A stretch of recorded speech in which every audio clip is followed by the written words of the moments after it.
హరీష్ రావు మంచి politician, BRS లో ఆయన ఒక్కరే గుడ్ లీడర్ అంటూ దిశాల కొంచెం దీన్ని కాంట్రవర్సీ వేయడానికైనా వేసిర్రా, లేదంటే నిజంగానే అందులో నిజం ఉందా?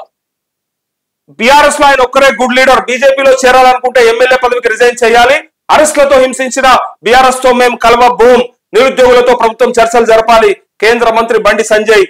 హరీష్ రావు నుంచి మంచి పొలిటీషియన్ అని, బీఆర్ఎస్ పార్టీలో ఆయన ఒక్కరే గుడ్ లీడర్ అని కేంద్ర మంత్రి బండి సంజయ్ ఆసక్తికర వ్యాఖ్యలు చేశారు. ఆయన ఎమ్మెల్యే పదవికి రాజీనామా చేసి వస్తే బీజేపీలో చేర్చుకుంటామని తెలిపారు. కరీంనగర్ లో మాట్లాడిన ఆయన బీజేపీలో బీఆర్ఎస్ విలీనం అంటూ ప్రచారం పట్టిదే అన్నారు.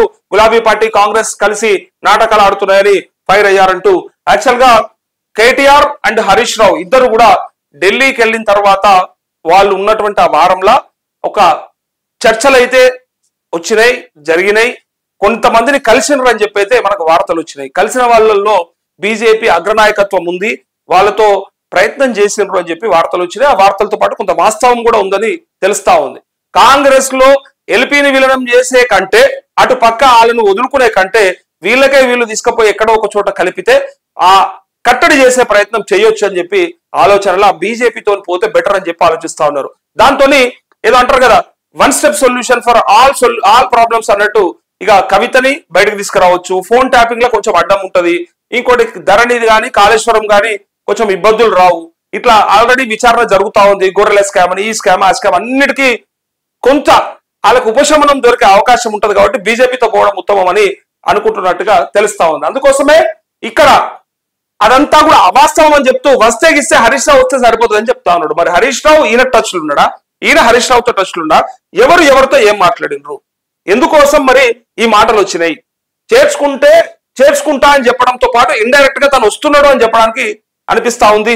సో భవిష్యత్తులో ఎట్లయినా బీఆర్ఎస్ ఉండదని భావించిన తర్వాత సో కేటీఆర్ నే భవిష్యత్తు ఆ పార్టీ అధ్యక్షుడు అని చెప్పి అనుకున్నాక ఇంకా ఎట్లయినా హరీష్ రావుకి ఇప్పుడు రాకపోతే ఇంకెప్పుడు ఏలేడిగా.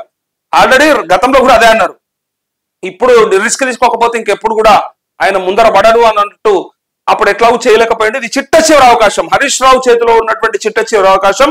కొంతమంది ఎమ్మెల్యేలతో తనకు నచ్చిన పార్టీలోకి వెళ్ళిపోవడం, లేదంటే అక్కడే సమాధి అయిపోవడం. ఇంకా అవకాశం లేదు. ఇక హరీష్ రావు పని అయిపోయింది. ఇక మంచి లీడర్ అని అన్నప్పటికీ సరే మంచా చెడా ప్రజలు తేల్చిర్రు, ప్రజలకు తెలుసు. అది ప్రభుత్వంలో ఉన్నప్పుడు వాళ్ళు చేసిన కథలేంటి, కహానీలేంటి అన్ని కూడా విన్నాం, చూసినాం.